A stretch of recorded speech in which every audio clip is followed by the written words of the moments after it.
President's Hall.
Good evening and welcome to the September 2025 Public Hearings Council Session. The meeting will come to order and ask City Clerk Washington to call the roll. Councilmember Gruber. Councilmember Lightfoot. Councilmember Lubian. Councilmember Martin. Councilmember Monroe. Councilmember Patterson. Councilmember Smith. Vice President Harris. Here. President Melendez. Here. Thank you. New York State law requires that City Council hold legislative public hearings as it considers specific legislative actions. The City Clerk will open each public hearing, and anyone wishing to comment on the relevant matter may come to the podium at that time. After public hearings conclude, Speak to Council will begin. Speak to Council is a time for members of the public to comment on any and all matters relating to the city. Sign-ups for this session closed at 4:30 p.m. this afternoon. The list of speakers can be found at the back of the room and in the hallway. Speakers discussing legislation on this month's City Council agenda are placed on the A list. Speakers comment on any and all other matters are placed on the B list. Under City Council rules, the City Clerk will call city residents first. Since this is the Rochester City Council, we prioritize our citizens speaking to their elected representatives first. As a reminder, the Council is here to listen to all matters, and it's customary that we do not respond.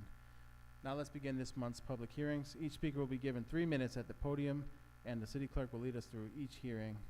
Clerk Washington. Pursuant to law, public hearing will now be had on the following matter: amending the zoning map to designate Cobbs Hill Park and the Washington Grove Park thereof as the Cobbs Hill Park Preservation District, introductory number 340. Any persons desiring to speak in reference to said matter will now be heard.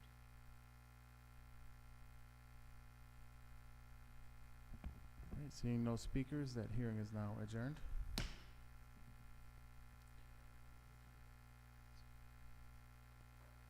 We will now begin our Speak to Council session. All speakers will be given 3 minutes this month at the podium. We respectfully ask that each speaker offer council the same respect that we expect to receive in return. In doing so, please refrain from profanity and other harmful language. Council members have the contact information for all of tonight's speakers and may follow up on any concerns that pique their interest. Clerk Washington will call each speaker to the podium. We ask that you respect the time of those waiting behind you and yield the podium at the end of your allotted 2 minutes. Clerk Washington. Maria Gonzalez, she's from the East District, followed by Maggie Kane. Hello, I'm here because I'm already tired of going to City School District. Maybe you guys can help on this problem. It's about the bullying, and now it's a cyberbullying too, and Freddie Thomas. So we have to, do something about it. There's fight every single day, in the morning and in the afternoon. And then today my granddaughter got jumped, but she was cyberbullied last night. So I just want to know when are we going to get any more help to fix the city school district. I already complained about that last year, this year, since they started. I sent a video of the fights that going on in Freddie Thomas, and I needed to stop. So they have to come to a solution. I'm glad the police gets involved in there because the security, the sentry, they're afraid. Some of these kids they bring knives to school, so we have to come up with something, to do better about the morning by Sayo over there in Central, and in the afternoon when the kids get out. So they go in between the buses, and it's a danger. Okay, I already let this, like I said, city school district know, and I send them the video too about what happened. So we need to come up with something. And I'm already mad because it happened to my granddaughter today. So she had to defend herself about the cyberbully. So remember the school of the air, that child that jumped in, from the roof. We don't want no more problems like that.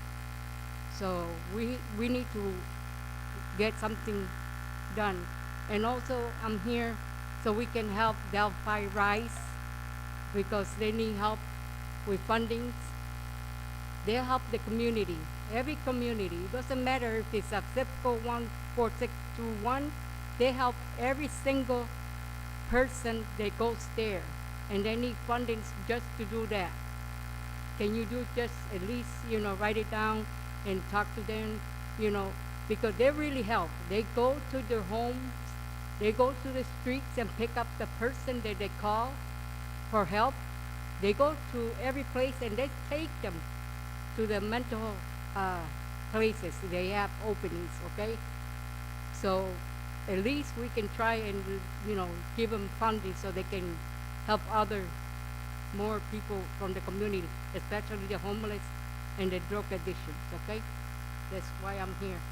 Thank you. Maggie Kane. Lori Thomas is from the East District, followed by Evo Harris.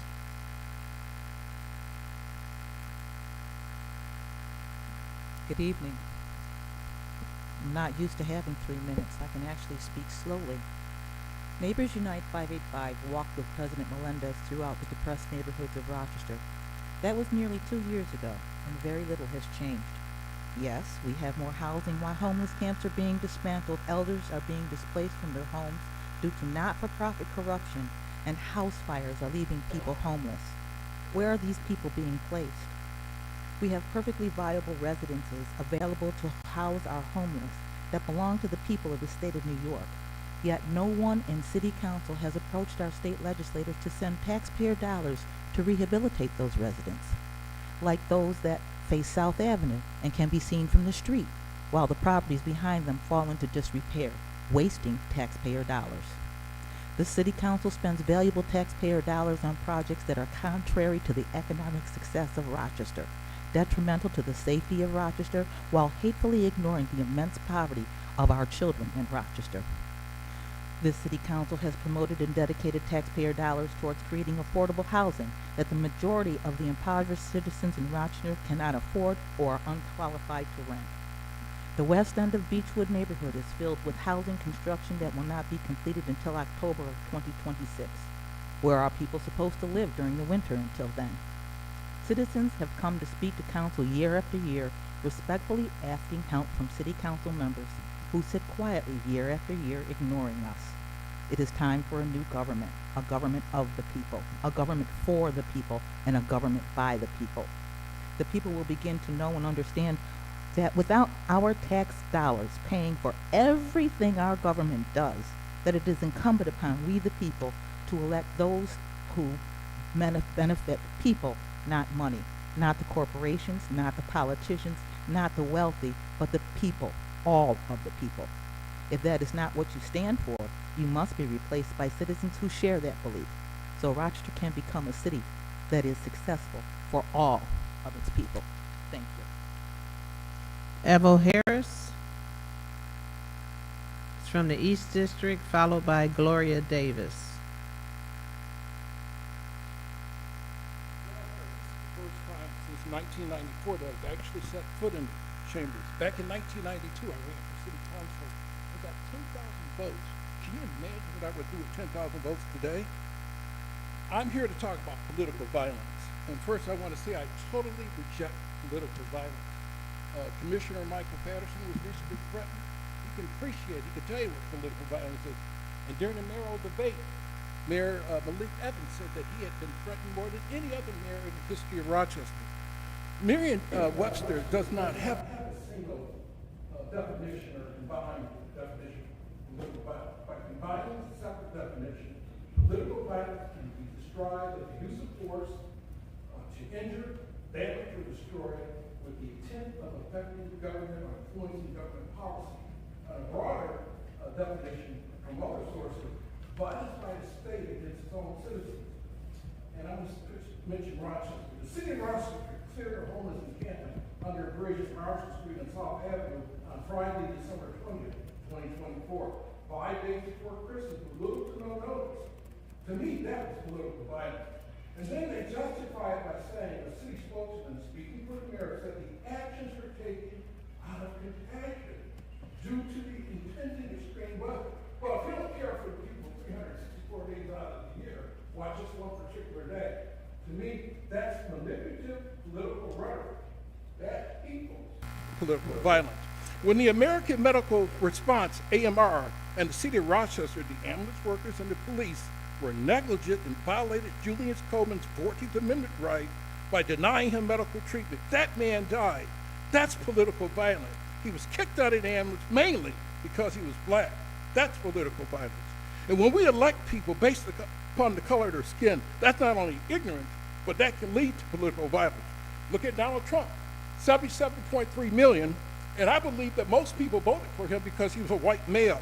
Kamala Harris got 75 million, 19,257 votes, and she wasn't elected because she was a black female. And what do you have?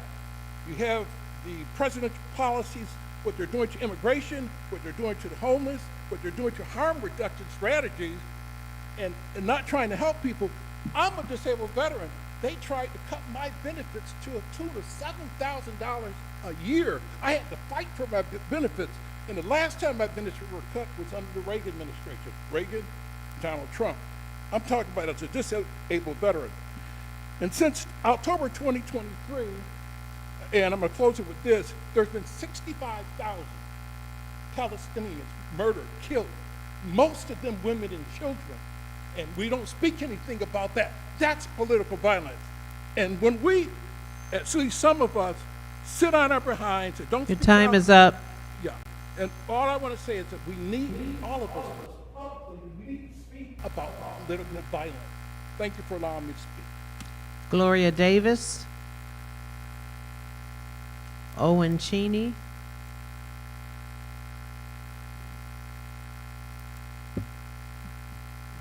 Owen's my colleague's name. Alright, good afternoon, ladies and gentlemen. I want to start by thanking you all for your time, and thank you for having us in your beautiful city.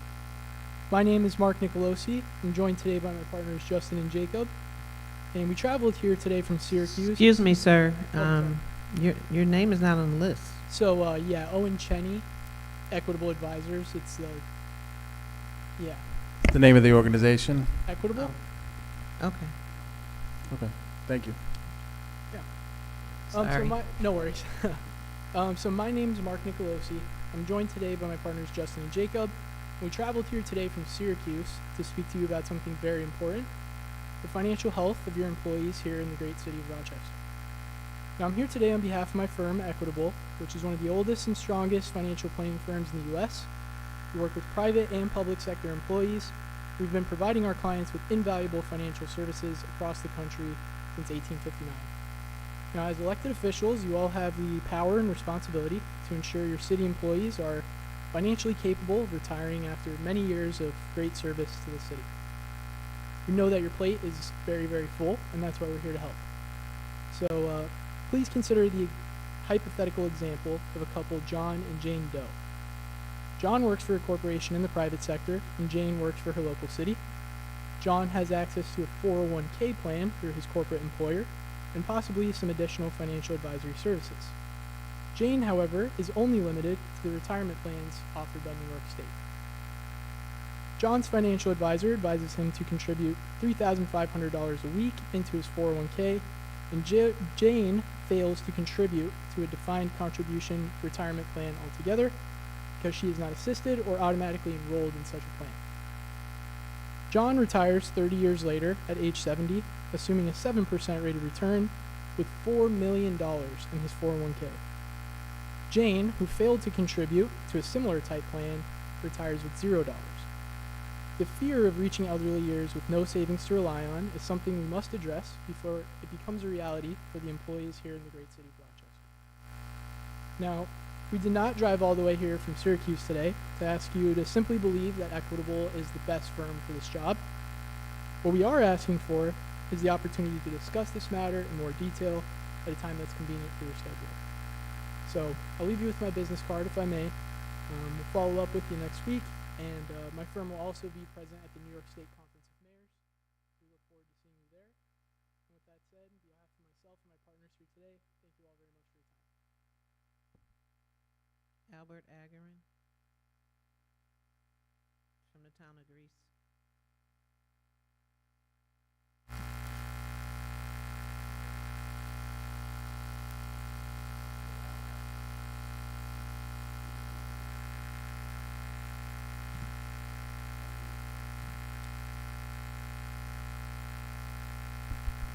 Good afternoon. My name is Albert Algarin, President of North Clinton Avenue Business Association. I'm here today to talk a little bit about the emergency gun law that was passed to my merchants on the day of the Puerto Rican Festival. I got to tell you that it was very intimidating for them. They were very concerned, they were very scared. When you talk about laws like this that they don't understand, but when it gets explained to them, then they take the seriousness of what these laws can do if they don't comply with them. And that was the day of the Puerto Rican Festival. The city pretty much said, you must shut down by 4 p.m.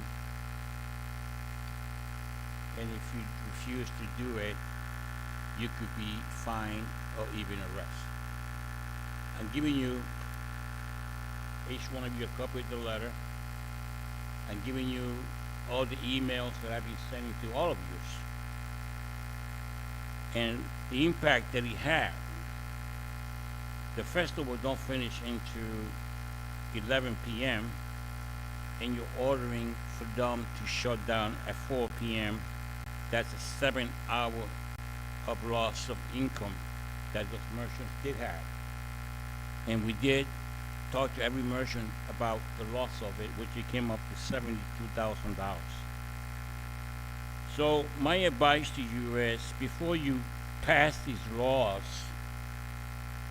you need to read them and understand them, the impact behind them, because they do have an impact. And you have put fear into them, you have put scare into them, and they only come in to open up their business and to give service to the community. They're not criminals for you to send a letter out with such a tough laws like this. And they're not very simple. Even the Class B, you know, if you look at the Class B laws, misdemeanor, they carry very heavy burden. I don't know if you have read them. It carries up to 90 days in jail. If one of my merchants would have been arrested, it would have been 90 days in jail. It would have been 1 year probation. They will even carry a criminal record. We are trying to meet with the mayor, City Councilor Melendez. Your time is up. Reach out to me. We need to talk about this. If we continue to ignore it, we will not ignore it. Thank you. Kevin Lockhart.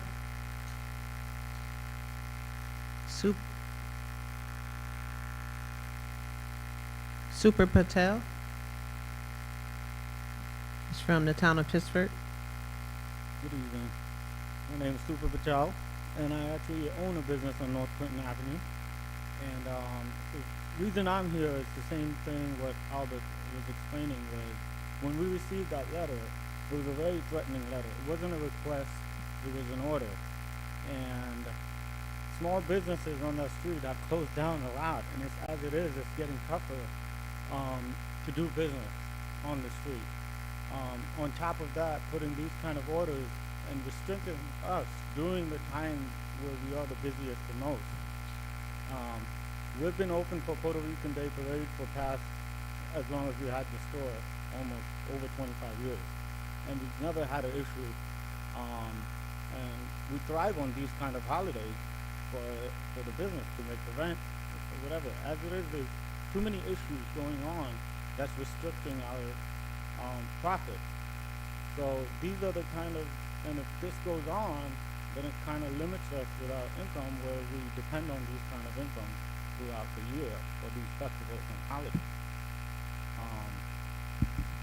Same thing, closing at 4 o'clock was a little extreme. And at the same time, when I received that letter, I actually felt very threatened, saying, you know, because just by keeping my doors open and, you know, doing my normal business, I shouldn't have the risk of being arrested or having a misdemeanor, because that would take my license, liquor license away. That would take a lot of my lottery license away if I have a record on my life. So if there was another way, if there was but I mean, closing the businesses down wouldn't be the right way to do. It wouldn't be fair to the small businesses that are in the area, which are already suffering. That's all. Thank you. Maggie Kane, Gloria Davis, Kevin Lockhart. So we've reached the end of Speak to Council session for this month. Thank you for all who have attended. The next meeting is September 24th at 6 p.m. here in Chambers. Have a good night.